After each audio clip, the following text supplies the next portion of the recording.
নাগরিক ঐক্যের সভাপতি মাহমুদুর রহমান মান্না বলেছেন, সুষ্ঠু নিরপেক্ষ নির্বাচনের মাধ্যমে গণতান্ত্রিক সরকার প্রতিষ্ঠা করাই হল গণ অভ্যুত্থানের দাবি।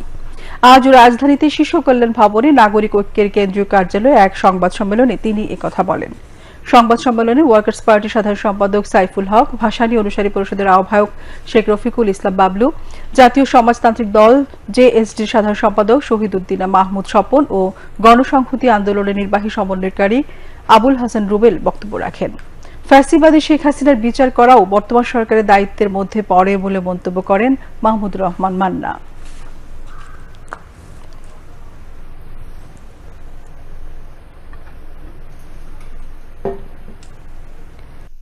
খোদ প্রাক্তন প্রধানমন্ত্রী শেখ হাসিনা নিজে এই সমস্ত খুনের হুকুমদাতা এগুলো বলা হয়েছে, তার বিচার না করে তো যাওয়া যাবে না। আবার একইভাবে অর্থনৈতিক কমিশন যে রিপোর্টটা দিয়েছে টাস্ক ফোর্স, সেটার তো একটা হিউজ ব্যাপার, পুরো অর্থনৈতিকভাবে ধ্বংস করা হয়ে গেছে, সেটা তার মধ্যে বলা হয়েছে।